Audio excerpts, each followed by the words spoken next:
35 নম্বর কোশ্চেনে বলা হয়েছে ফরমালিন কি। তো নর্মালি আমরা জানি যে ফরমালিন হচ্ছে ফর্মালডিহাইড অর্থাৎ মিথানলের 40% জলীয় দ্রবণ।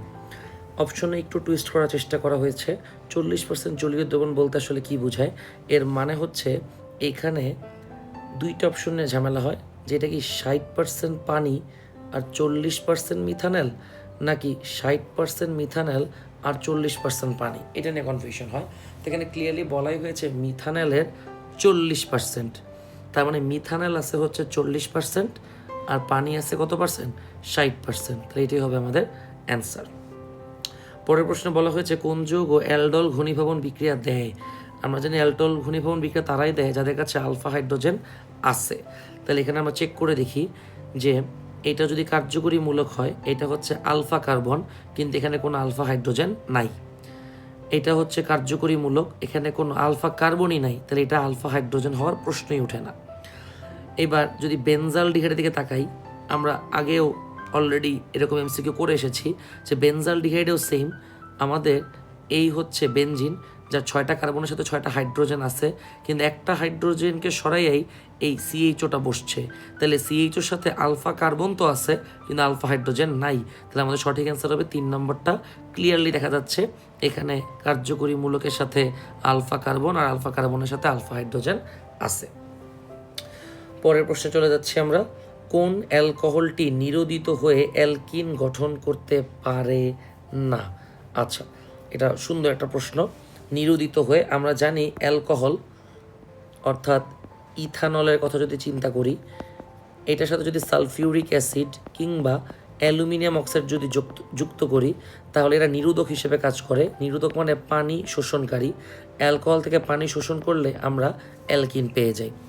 তো এখানে বলছে যে এই বিক্রিয়াটা কোন অ্যালকোহল দিতে পারে না। তো খুবই সহজ, আমাদের অ্যান্সার হবে মিথানল।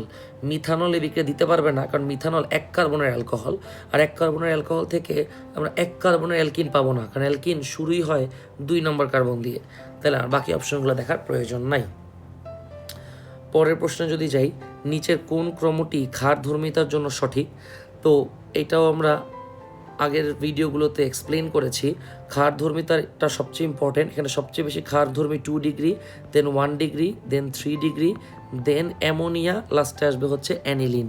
তাহলে আমি এখানে অপশন পাচ্ছি আই থিঙ্ক 2 নম্বরটা 2 ডিগ্রি, ও না না না 2 নম্বরটা না, সরি, আই থিঙ্ক 3 নম্বরটা হচ্ছে অ্যান্সার। 2 ডিগ্রি, দেন 1 ডিগ্রি, দেন 3 ডিগ্রি, দেন অ্যামোনিয়া। তাহলে 3 নম্বরটা হবে আমাদের সঠিক উত্তর। পরের প্রশ্নে চলে যাচ্ছি আমরা। বলা হয়েছে স্যালিসাইলিক অ্যাসিড, যার সংকেত বলা আছে। আমরা স্যালিসাইলিক অ্যাসিডের গাঠনিক সংকেতটা একটু দেখি। গাঠনিক সংকেত হচ্ছে এখানে থাকবে OH আর এখানে থাকবে COOH, এটা স্যালিসাইলিক অ্যাসিড। তো স্যালিসাইলিক অ্যাসিড ফেনল থেকে প্রস্তুত করা হয় কোন পদ্ধতিতে? খুবই বিখ্যাত একটা প্রশ্ন। ফেনল থেকে যদি স্যালিসাইলিক অ্যাসিড প্রস্তুত করতে চাই, তাহলে সেই বিক্রিয়াটার নাম হচ্ছে কোপ বিক্রিয়া। আর যদি স্যালিসাইল অ্যালডিহাইড তৈরি করতে চাই, অর্থাৎ এখানে অ্যাসিডের জায়গায় অ্যালডিহাইড, সেই বিক্রিয়াটার নাম হবে রাইমার টাইমেন বিক্রিয়া। তো একটু সাবধান।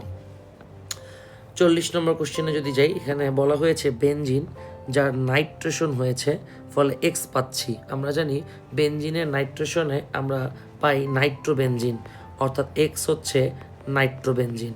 পরবর্তীতে নাইট্রোবেনজিনের বিজারণ ঘটানো হয়েছে, আমরা ওয়াই পেয়েছি। এটাও মুখস্থ। নাইট্রোবেনজিনের বিজারণে আমরা পাই হচ্ছে অ্যামিনোবেনজিন অর্থাৎ অ্যানিলিন। এবার কোশ্চেন হচ্ছে ইলেকট্রনাকর্ষী প্রতিস্থাপন বিক্রিয়া কোন ক্রমটি সঠিক? আমরা জানি নাইট্রোবেনজিনে নাইট্রো হচ্ছে মেটা নির্দেশক, এটা নিষ্ক্রিয়কারী মূলক, আর অ্যামিনোবেনজিনে NH2 হচ্ছে অর্থপ্যারা নির্দেশক, এটা হচ্ছে সক্রিয়কারী মূলক।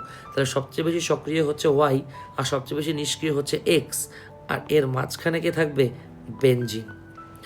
তাইলে আমাদের সঠিক অ্যান্সার হবে হচ্ছে 3 নম্বরটা ওয়াই, দেন বেনজিন, দেন হচ্ছে এক্স।